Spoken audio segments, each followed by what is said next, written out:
it does take a little bit of a toll on us, and we also need someone to just kind of share or to be there to, like in this job is to coach and to listen and just let someone talk without asking 100 questions about, hey, what's the coolest call you've been on? What's, this or Right. that? Hey, just tell me about your day. Welcome to Tune In, Discovering Your Authentic Self. Today, I have a very special guest on here, Mr. Lee Hickenbotham. He and I have known each other since 2008 when our daughters went to preschool together in Campbell, California. And Lee is starting a new venture right now that was really interesting to me to learn about. And I think it'll be really interesting for you as well. So I want to introduce Lee. Welcome. Hi, Nicole. Boy, when you said it was since 2008, I was trying to think about that today and how long have we known each other? And the girls, and both our girls are away in college, and it's just an exciting time, and it's been a long time. Yeah, it has been a long time. It's kind of trippy, like those early years when the girls were at dance together. And I have Yeah, so many funny stories of taking your daughter in my car, and she always used to want to sit in the baby car seat when she was 5, and she would want to sit in the baby car seat. And I'm like, no, we don't do that. We sit in the regular because she's such a comedian. She's just such a funny kid or adult now, I should say. adult, and she's still that way. She likes to joke around and have fun, and now with her being older and we communicate a lot better, and she'll call me up and just we'll joke like that still. Yeah, you guys have always had a great relationship. I remember that. I always used to think that was pretty special. So, why don't you start and tell us a little bit about your background? Okay, so I grew up in Salinas, California, and lived there pretty much until I got married, and then once I got married, I moved up into the San Jose area, and my wife Catherine, is from Campbell, and so we moved up to this area, and I've lived here ever since. From there, I about the time we got married and was having our first child, Clancy, I decided I wanted to be a park ranger. And so I went back to school, got my degree in park management, and became a park ranger. And so worked in different areas around Santa Clara County in the parks. And then from there, um, at the age of 43, I decided that I wanted to do more law enforcement than I was able to do as a park ranger. And so I actually applied for a local law enforcement agency here and went through the academy and got hired on and been doing that since. That's awesome. So, now fast forward to where you are now. You reached out to me, I don't know, maybe like 3 months ago, something like that, and you wanted to tell me about you wanted to ask me some information about coaching. Yeah, so that was back in August. How that came about is basically I dropped my daughter off at school, dropped Cassie off at school, and I was doing a solo road trip just wherever the wind would take me, camping, fishing, hiking, all through Colorado and then down into Arizona. And one of my friends, or a couple of mine, they, I've known them since, gosh, Warren, I've known since I was 12, and his wife Teresa since we were 17. And I introduced them together actually, and they got married. And we just been best friends, the three of us, forever. And so I was their one of their oldest daughter had passed away a couple months prior to that, and just unexpectedly. And so I wanted to stop by to say hi. And when I stopped in, when I first saw Teresa, just tears were flowing because of the emotions involved with losing her daughter and being close to the family. And so Teresa needed to talk, and she just talked and talked and talked, and I just listened. And I didn't try to fix anything. I didn't offer advice. I just listened. And she was so thankful for that because my friend Warren, he's not a listener, and he admits it as well. And so the next day, Warren and I went out we took kayaks and went out to go fishing, and I paddled over and I say, hey, let's talk, and he goes, you've known me my whole life. I'm not a talker. He goes, just you being outside with me here on the water and the kayaks, that's therapy for me. And I said, all right. So we kind of just paddled around for another couple hours and fished and went back to the house and had a good time. And then the next day I was leaving, and Teresa, she gives me a big hug and she goes, you should be a life coach. You're such a good listener and you really helped me worn out. And at first I thought, no, that's silly. Um, and then I was driving home, which is a 10-hour drive, and I was driving straight. And so I thought, well, let me pull up a couple podcasts about life coaching. And I started listening to these podcasts and I got to thinking, well, I can do this because I already do this in my job in law enforcement. I'm a hostage slash crisis negotiator, have been for about 10 years now. And I'm on the peer support team, and I've been on that team for about 4 years. And I'm a detective, and so I use these skills on a regular basis, mainly just building rapport and listening and asking open-ended questions, and that comes natural to me. So I thought, let me look into this a little more, and I just fell into it, and it was something that I got just excited about, and I that's when I text you and was asking you questions about it because I know that you had been doing it, and it's just taken off like a wildfire since from there. I love that. I love how it just happened organically. But the thing is, you were like paying attention and you were present enough to be there for them in a way that they needed, and didn't force him to talk, and just gave him that space. And that's the beauty of it. When you get into what your venture is all about, that's the beauty of it, is there are going to be some people that are willing to open up and talk, and obviously you listen, but then there are going to be other people that just, you being able to hold that space for them allows them to process and allows them to work through the things that are going on in their heart and their mind. Absolutely. Yeah. And then you had mentioned when we spoke on the phone that there have been times that you have been able to get, I don't know if it was people to surrender or people to share things that they wouldn't, like, be honest about things that they did. But can you go into that a little bit more? Yeah. So as a hostage and crisis negotiator, um, that's my when a person is in crisis and they might barricade themselves or have suicidal thoughts, it's something that we go in, and a lot of people think that negotiating is talking, but it's not. It's listening, and it's asking basically open-ended questions to invoke that conversation, to keep them talking, to take their mind off of whatever is troubling them. And it's really no different when I'm interviewing a witness, a victim, or a suspect as a detective. Is it's all about rapport building. To me, it doesn't matter what crime you committed. When I'm talking to you, I'm going to treat you the same way I would treat anybody. Of course, it matters, that you broke the law. But when I'm interviewing somebody, I spend a lot of time building rapport and getting to know them, and getting to know about them. And then, just simply sitting back and asking those open ended questions and waiting for a response. And a lot of I'm finding a lot of people are willing to talk when you give them the chance, and that you don't, jump in and interrupt and hijack the conversation, but just listen. They're going to tell you a lot more than they're realizing. And that's what we do as a coach, right? We ask these open-ended questions and they start answering and working through whatever it is they have just by us asking the right questions. Yeah. Where do you think you learned how to do this? How did you, where did you learn this?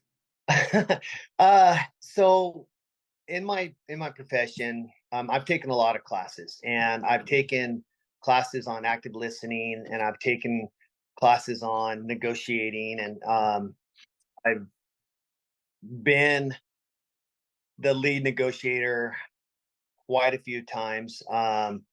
I'm all about training. I love training. I love going to classes, anything that has to do with just making myself better. And even with leadership classes and all the leadership classes I've taken, they all say the same thing. It's about listening, it's about building rapport, it's about getting to know the people you supervise, the people you're trying to get through to. It's all the same. And so once you realize that and you start applying it, uh, it works. Awesome. So why don't you use this time to tell us about the venture that you are starting, which I think is so exciting. When you sent me the website and we talked about it on the phone that time, I thought you definitely have a very cool niche. Yeah, thank you. So, my business is called Take It Outdoors Life and Wellness. And the premise is about it. I grew up basically being outdoors. I'm an avid fisherman. I'm an avid hiker. I've been backpacking many places. I go hunting. I If it has to do with the outdoors, I'm in it. When I'm feeling down and a little on the depressed side, all I need to do is go on a hike, and nature just charges me back up. That's my charging ground.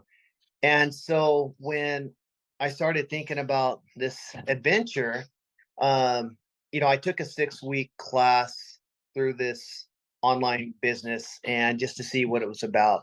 And they talked a lot about doing it by phone. A lot of coaching is done by phone, and a lot of coaching is done by Zoom, and some of it's done in person. And I thought, well, I can do that. I've done that with, negotiating. So talking on a phone to somebody is not a problem, but I want to get them outside because I'm seeing with people and social media and that, you know, teenagers all into young adults and even, adults our age are starting to become more isolated inside.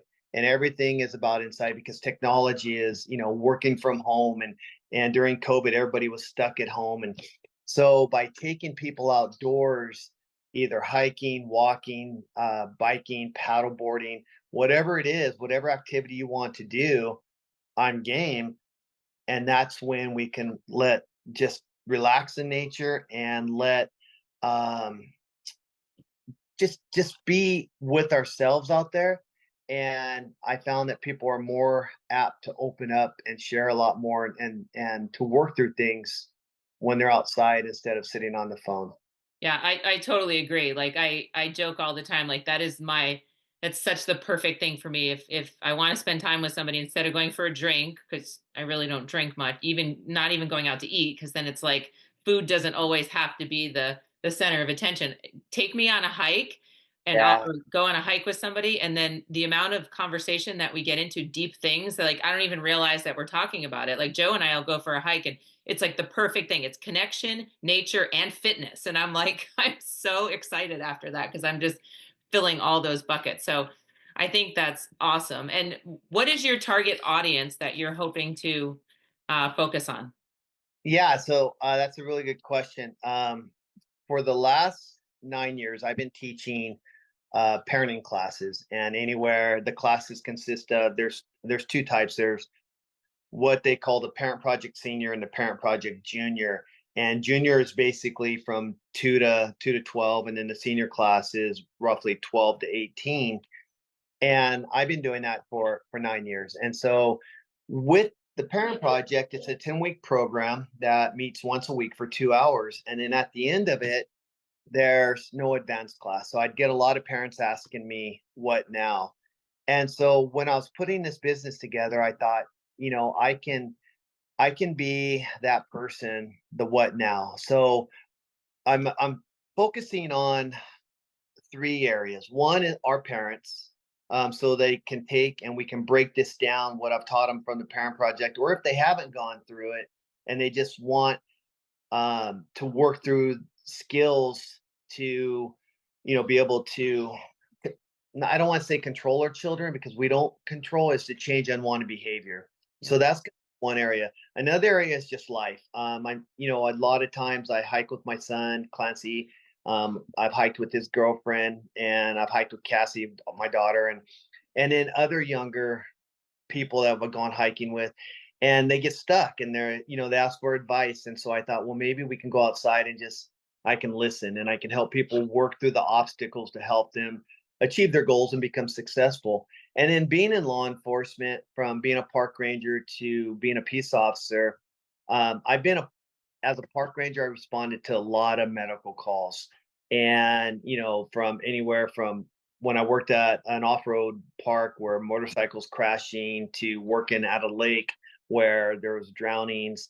And then when I got into law enforcement, seeing death all over the place and trauma. And I was on our crime scene investigation team. So I saw a lot of death with that. And there's a lot as peace officers that we tend to hold inside. And then sometimes, because of the nature of the job, it's hard to trust people. And so trying to talk to somebody about what you do, we can go to therapy. I do go to therapy and to talk to my therapist about some of the things that I need to get off my chest. However, it's easier if you talk to someone who has been in the field, who has experienced the same thing that you're going through. And so those are the three areas: parents, just life in general, and first responders. I love that. Kind of, especially the last part, normalizing that, because I think there's such a stigma with law enforcement. You got to be these tough guys. And I mean, that society has created that narrative. And it just, I feel like, I feel like law enforcement are some of the most, um, I don't know what the right word is, but they're I don't want to say damaged, but there's just so much going on inside that it really takes a toll, and it doesn't feel like it's safe to talk about, because then you let your guard down, and it's like essentially you're letting your guard down on the job too, but you're not. Like, it once people start to realize, and it's women too, it's not just men, but once people start to realize that vulnerability is actually a superpower, then Yeah, your life really changes, right? Like, once you start opening up and sharing, it doesn't you realize that's our generation was told that you're weak if you're doing that. But now we know better. That's absolutely not the case. Like, to me, the most masculine man is somebody that's going to change my toilet or fix the light bulb in my car, but then also share their feelings. sure. Sure. You're absolutely right. I mean, our generation, Gen X, we grew up with that. And I remember my dad telling me many times, walk it off or toughen up, or, men don't cry, or something to that Man effect. up. And man up. With law enforcement, you got to realize that we take the worst of the worst we get called when people are going through their worst. And so when we go to a scene where, let's say with the domestic violence, we're taking that and we're trying to fix that problem, but then we take those emotions with us. And in the job, we do a pretty good job of separating ourselves emotionally, right? So there's no connection. um but over time, it does take a little bit of a toll on us. And we also need someone to just kind of share, or to be there to, like in this job, is to coach and to listen, and just let someone talk without asking 100 questions about, hey, what's the coolest call you've been on, what's, this or Right. that. Hey, just tell me about your day. Yeah. And it's okay. Like, I think you need to separate your emotions from the job. Otherwise, you wouldn't get your job done. You wouldn't be able to show up and deal with a domestic violence case. But the reality is, once you leave that scene and you go home to your family, you need to be able to feel your feelings, because if you don't feel your feelings, they just fester in your body, and they come up as disease, or they come up as stress and addictions and all that other stuff. So I think that piece will be really helpful for you to normalize that for people, that it's okay to feel your feelings and still be able to go do your job. And essentially, you actually probably can do your job better because you're not accumulating all those feelings on top of each other to the point where you explode, or you maybe completely dissociate from them, right? Absolutely. And it's showing someone else that's in a first responder field, and that could be law enforcement, firefighters, emergency medical personnel, anybody that's experiencing a traumatic event, that just needs to talk about it and to realize they're not alone. Right. That we're all sharing these same feelings, and it's okay to feel that way. We're told early on when we go through the academy, a lot of times, or at least I was when I went through the academy, is when you go home, you have to take your cop hat and you have to hang it on the tree outside, and take everything from your day and leave it at the front door and then come in. Well, that's not always easy, right? Because you walk in and you're trying to just unwind from the day, and you got, you know, your wife or your spouse is excited to talk to you, and so they're just talking. You got the dog barking because the dog's excited to see you, and you got the kids that want, you know, to play or help with homework, or you got these chores you got to get doing. Everybody's just like, hey, I need this and this, and you just feel like, I just need an hour of quiet. Yeah. And so, you know, with Catherine, she was really good that she recognized this early on. And back when I used to run, she'd say, "Hey, you need to go on a run," and she knew that that was something that would get me outside and to help me reset and then come back in. You know, and now, of course, with knee replacements and stuff like that, I don't run anymore, but I go hiking, you know, and or I'll just go for a walk, and that recharges me. And so that's, I'm taking that, putting it into my business, and then taking people outside. Awesome. Yeah. So, any obstacles that you have come across when you've been, whether within yourself or other people, Oh, with this absolutely. venture? Absolutely. So I've always been one that when I get an idea, it's the best idea in the world, and I'm going to both feet. And you know, there's sometimes it's been good, and a lot of times it's been bad. And Catherine at first, she was like, "You're gonna do what?" You know, and she was a little apprehensive at first because I have a history of jumping in with both feet. But I didn't jump in with both feet this time. I did my homework. I like I said, I signed up for classes, additional classes, and talked to people, and made sure that this was going to be a right fit for me, and not something, you know, that I could just jump into, and if it didn't work out, just be on my way, because I'm helping people out and I don't want to disappoint anybody, right? So I took my time. So there's, and she's all on board 100% now. But then also, as I was going through this and the website was coming together, and you know, I was learning stuff in the classes I was taking, I started thinking, "Oh man, what if I get asked this? Or what if someone wants me to help them with this? What do I know about that? How am I going to help them?" And then you start experiencing the imposter syndrome, right? And am I really qualified? Am I really someone that could help this person work through these issues? And then I sat back and I started looking at my life and my training, and everything that's led me up to where I am today, that helped me to make this decision. And when I looked back at it from almost like a third person's point of view, I thought, I got this. I'm more than qualified to do this. And it's not about me solving a problem. It's not about me fixing someone else's problem.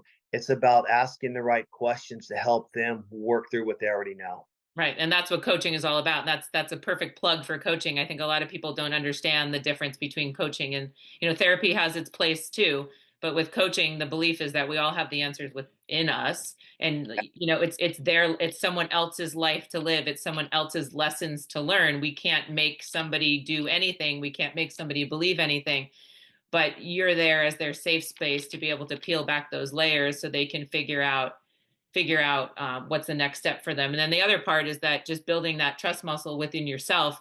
Like for you, you can figure it out. Like no matter what people come to you, like you don't have to have the answer right there. You don't even have to have the right question right there. But if you're listening and you're present, intuitively, if you have, and you do, like you've always had that calming nature about you. I recognize that with you long, long time ago. But if you have that presence about you and that ability to actually hear between the lines what people are saying and recognize their tone or their facial expression or their body language, then you kind of know what question to ask. And it doesn't happen overnight. Change takes a long time to happen. Absolutely. So I'm going to be walking just for a second because I'm getting my phone charger, because my phone says it's getting really low. No problem. This is all organic on here. So, So that's the audience that you want to have. So let me ask you what your goals are. So you are retiring in 1 year, a year from now is the goal. Yes. So Yes. I've been in law enforcement for a total of 25 years. That's including being a park ranger. And so next year I plan to finally retire, and it's it's kind of bittersweet. I excuse me. I enjoy what I do. I love being able to help people, and the opportunities that I've had in this position, and you know the rewards that have come with it. Um, but it's time to move on and do something else. So right now, I'll be doing my business, Take It Outdoors, life and wellness, on my days off, and kind of building a clientele. And then when I retire at the end of next year, then I'll jump into it, full time. Awesome. Do you guys have a target destination of where you might move to? We've talked about a couple different areas. The plan is to stick around here for probably 2 to 3 years after I retire, Gotcha. and yeah, then move. And we haven't really, I mean, love the state of Colorado, and that's kind of at the top of the list. But every time we go somewhere new, Catherine always asks, "Well, what about here? Let's you think we should move here?" So we don't have Yeah. anything yet. Yeah, it'll fall into place. The right place will fall into place. It depends, obviously depends maybe where the kids are, just finding like a central location or something, but it's exciting because this is the type of thing that you could do remotely too. I mean, you could have some clients remotely, but obviously you want to do most of it in person. So picking a place that has some good hiking is probably hiking and some kayaking areas will probably be important. Absolutely, yeah, that's the Well, goal. awesome. Well, I'm really happy that we got to do this. I'm really excited for your new journey, and I plan on following. I will link your website in the show notes and look forward to following up on this. In maybe a year, we can do this again and find out what's new. Yeah, that one of the goals I have is to have my own podcast in starting in June. Okay. So I would love to have you be a guest on my show I would time. love that. I would absolutely love that. We should have the girls on, is what we should do. Well, let's not go too. Well, awesome. Thank you again for your time and look forward to hearing how everything goes. All right, thanks, Nicole. I appreciate it, and thanks Uh, for all your. Oh, you're so welcome. You're so welcome. It was such a pleasure.